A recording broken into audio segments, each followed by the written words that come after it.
guys, welcome back to my channel. So today I'm going to be doing a tutorial on the look that I'm wearing right now. This is going to be my all-time summer look. I've been wearing this look for the past 2 weeks. Don't know why, I just feel like it's so simple but it's still so classy at the same time. And I also wanted to talk about a new foundation that I use because I normally don't use foundation too often in the summer because it is hot. I'm using the Almay Age Essentials Makeup. This is brand new. I found this at the drugstore, I think one night when I was having a chocolate craving, and Mike and I went to go get some Dove dark sea salt caramel, like the little square dudes that they have.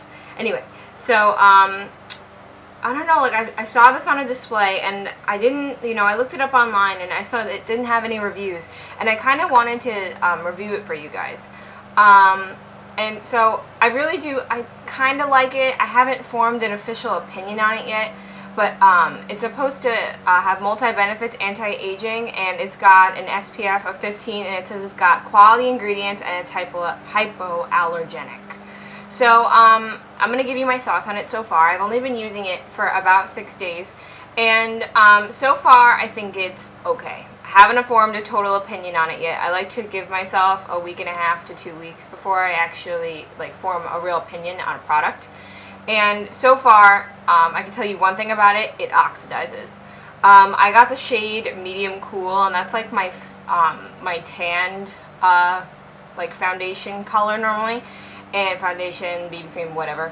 And I find that it oxidizes. Like last night, I went out to dinner. And I actually noticed it last night. I hadn't noticed it since then. I went out to dinner and I kind of just went to the bathroom to touch up like my lip gloss or my lipstick, I think, that I was wearing. And I looked at my neck and my face, and I did drag it down a little bit, but apparently I missed a spot and there was a line of demarcation, and the foundation did look a lot darker. So first thoughts, if you're gonna buy this, buy it a shade lighter, because it's going to oxidize. I want to say it probably only took 15-20 minutes before it oxidized on me, so I want to say definitely go get a shade lighter. And then another thing is that this is probably a medium, light to medium coverage foundation. You could definitely build it, but other than that, I do like it so far. I haven't found anything wrong with it yet. But I also, I've noticed that I'm more combination oily in the summer, and sometimes if I do not set my T-zone area, I will notice breakage, which is normal for me. I can never ever find a foundation that doesn't break up in my oily areas, because I do get so oily in the summer. But it's a matte finish, and this is a interesting consistency for me because it's very gel-like, and normally I like watery foundations. Like if I put a pump on the back of my hand, you'll notice it doesn't really move. It kind of just sits there. It's a gel-like consistency, but it's very blendable. And I do like the fact that it melts into the skin way more than some of my other drugstore foundations do. The only reason I would reach for this a little bit more than my L'Oreal True Match is because I feel like the L'Oreal True Match sometimes will just sit on top of my skin and not really blend with it, if that makes sense. Like it won't melt into it and kind of mimic skin while this does. Now, I will get back to you on this within the next week and a half just to tell you guys if I really do like it, or if I'm like, it's okay, I'll use it occasionally. But so far, so good. I would totally recommend picking this up. If you have drier skin, I would say combination probably would love this. But I'm combination oily right now, so I'll put it to the test in the winter. And see how it does with my dry combination skin, because like I said, where I go to school, my skin gets very dry. So we'll see in the winter how it holds up, and then I really will give you an honest opinion on it. But I think that's it for today. The other thing I wanted to mention was I have a camper that actually has a YouTube channel. Her name is Anna. I will link her channel in the description bar below.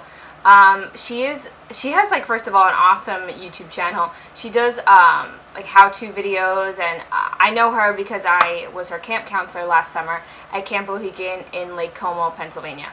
And she is like the sweetest, prettiest, most adorable girl ever. And I want you guys to go check her out, 'cause she does like camp videos, like on packing for camp and what to bring to camp, and those are just a few of the videos that she does. Like, she also, I've seen stuff for her, like her study routine and all of that stuff. So if you're a younger girl, I think she's in 9th grade, go check her out.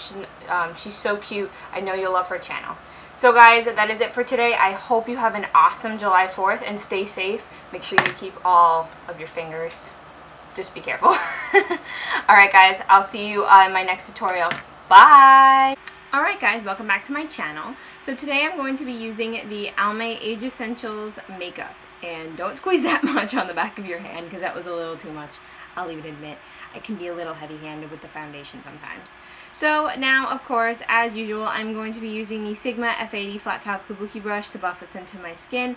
I love this brush. It actually really does prevent cake face if you're very heavy-handed with the foundation like I am. That or a damp beauty blender. Now, the reason I'm blending this down my neck, I normally never do this, is because, like I said, this foundation oxidizes. And guys, when you have a line there and it's like a really harsh one, it is not cute. So a trick that I've learned, if you know your foundation is going to oxidize, just blend it down your neck. Because honestly, you can wear a dark foundation, all you gotta do is make your neck a different color. But anyway, I'm just gonna continue to buff this into my skin and get the gross hair out of my mouth, and just continue to do the usual stuff.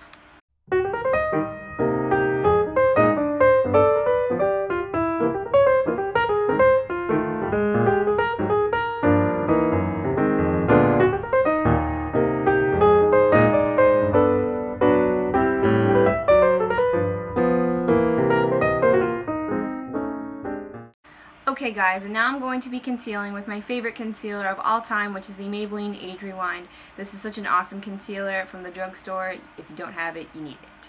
And of course I'm going to be concealing in the usual areas, which is underneath my eyes, my eyelids, my forehead, down the bridge of my nose, my cupid's bow, and my chin. And guys, I think I finally figured out what's been causing all of my breakouts, and I honestly think it's because my beauty sponge was old. Guys, I can't stress to you enough how important it is to change out your beauty sponges. They, like every other sponge, will hold bacteria, and I honestly do believe that's what was causing all of my breakouts, because they have seemed to go away ever since I got a new sponge. I normally put my sponges in the microwave between cleanings because it zaps all the bacteria. I know that's really weird, and I know it's very anal, but you know, cleanliness is next to godliness, and I like to keep all of my beauty tools clean because, let's face it, they're going on your eyes and on your face. Do you want something that's covered in germs going on your face? I don't. So anyway, I'm just going to blend this out in the usual pattern or way, or however you want to say it. I especially concentrated it on my neck because I really don't want a line. I absolutely hate that. That is one of my biggest pet peeves in makeup. It drives me insane just thinking about it. Yesterday I was kind of annoyed. So annoyed I had to go into Sephora and blend it out with some Dior Air Flash. I know, that's crazy, but I'm anal, let's face it. And now I'm going to be going in with my favorite contour and highlight palette of all time, which is the Wet n Wild Mega Glow Contour Palette. Guys, I have almost hit pan on this bitch. Like, seriously, I have never, ever, ever done that before.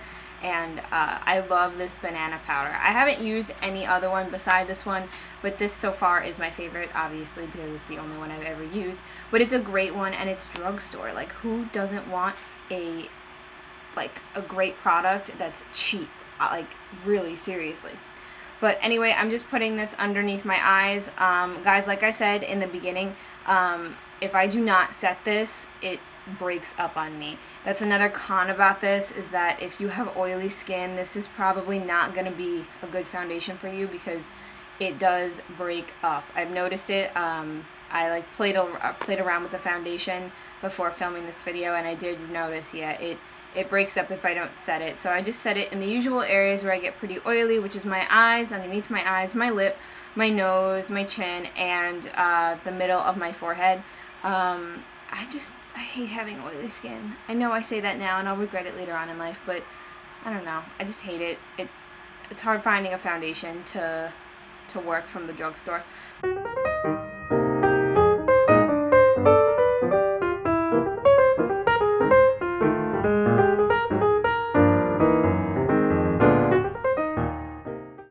And I'm actually going to do my brows on camera for you guys today. Well, just the right brow, probably. But anyway, I'm going in with the Anastasia brow definer in the shade dark brown. I don't know why. I can always do my right brow perfectly. I think it's because it's actually shaped properly and not askew like the other one. If any of you guys have the same problem, let me know down below. My one brow is perfect. The other one is just like a bushy, doesn't know what it's doing type of a mess. So all I do, guys, is to draw on the bottom part of my brow, I just brush the hairs up, and then to draw on the top part, I brush the hairs down. And I really don't like to overline too much, because I do have thick brows already, and I don't want them to be too bushy, thick, and crazy looking, and look like I have a unibrow, because sometimes I can get a little carried away. But on the other brow, if you see it, my tail is not nearly as long or as thin as the other one, so I actually do have to overline the other one a little bit more, but not by too much, because like I said, I can start to look bushy quite quickly.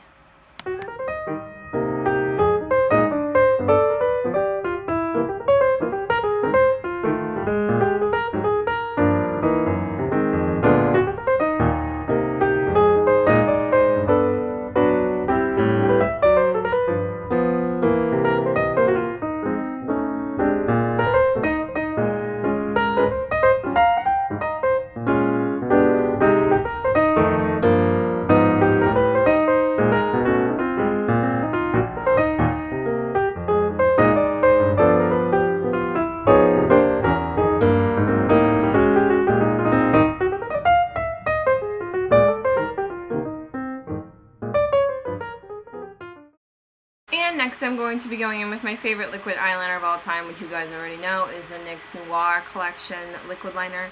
Love this liner. It's so pretty on the eyes, and it's not matte, but it's not shiny. I don't know. Shiny? Is that the word? I don't know. Anyway, I actually didn't notice, but I drew my one eye on a little thicker than I would have wanted it to, so please forgive me. You know, we're not perfect, okay? But anyway, you guys will see me draw on my right eye, and you guys will actually see how long it actually takes me to do liquid liner. Liquid liner is definitely a skill in itself. Makeup is a skill, but no, liquid liner alone is a skill. Good lord, it took me forever to be able to get my one eye correct. Matching it, on the other hand, is a totally different story. So if you can match your liquid eyeliner, good for you, man. I applaud you, because honestly, I can't freaking do it, and I've been doing this for like 6 years, like liquid liner. Oh yeah, oh my god, and I stink at it. So next I'm going to be going in with my favorite lash curler, and this is just a lash curler from the drugstore. It's bejeweled, that's why I love it. So I'm just going to curl my lashes, because I'm not going in with falsies today. I'm just going to use my false lashes. I know, shocker, shocker, right? And then I'm going to be going in with the Dior Blackout Mascara. This is a very expensive mascara. Do not feel like you have to go out and buy this. This is so friggin' expensive, but this is a phenomenal mascara. I might even love this a little bit more than I love my Estee Lauder Sumptuous Extreme. This gives you a lot of length to your lashes. I have very long lashes already, but when I don't wear falsies, I want them to be boom, like in your face type long, which I know, let's be honest, it's unrealistic. Like, seriously, Allison, come on. So, you know, I'm just gonna go in, do my bottom lashes, and then switch over to the other eye and curl them like usual. Another mascara that I do love would definitely be the Marc Jacobs. I think it's the False Fiber Volume. I think that's what it's called. I think. I don't know. Don't quote me on that. And next I'm going to go in with my favorite Milani. Oh god, Allison. Good lord. Anyway, I'm going to be going in with my favorite Milani blush, and it is in the shade Tea Rose. Like, seriously, Allison, can we use a different blush? You use this a million times. If you guys want to rip me a new one in the description, in the comment, I don't know why I said description bar. Anyway, the comment section below. Go right ahead, because I know I need to go and pick up more blushes, because I do only use a handful, but it's such a pretty color. And next, of course, I'm going to be going in with Champagne Pop. And I know this is another product that I constantly use, but this is one product that is just so, it's so versatile. Like, you could use this as an eyeshadow if you really wanted to, all over the center of the lid, and buff like some matte browns in your crease. You obviously can use this as a highlight, because obviously that's what it's intended for. But if I could dunk my whole head in a bucket of this, I know I've said this to you guys before, I would. I just love slathering my face and my neck and my shoulders with this highlight. I think it's so pretty, and on tan skin, it's to die for. I think it just, you could just put this on the high points of your cheeks without any other makeup on, and I think you'd be good to go, honestly, after like spending the entire day in the sun. Good God, it's just so gorgeous. Alright guys, and last but certainly not least, I'm going to be going in with my favorite lip gloss of all time, and it is by Buxom. It is their lip polish in the shade Dolly. Guys, this lip gloss, I can't even tell you. I bought this, I think, in June, and I'm already basically done with the whole tube. I have to actually go out and buy another one. This is such a pretty color. It goes really with every look, and you can wear this anywhere because it's such a neutral color, and it really only adds a little shine to your lips, and it's got a little bit of pigment to it, but it's not crazy. Like, it looks like a mauve in the tube, but it doesn't come off that way on your lips. And I can't describe to you guys how much I love it. I love the fact that it's minty and that it's tingly when you put it on. I just love it so much, guys. If you don't have it, you need it. Please go check them out. I love Buxom products, especially their lip products. Alright guys, I am all out of time for today. I hope you enjoyed this tutorial. Stay tuned for my next tutorial with Mike. He will be on with me, I promise. I hope you have a happy 4th of July. Make sure you keep all of your fingers, please. Don't blow them off, okay? Alright guys, I love you. Bye!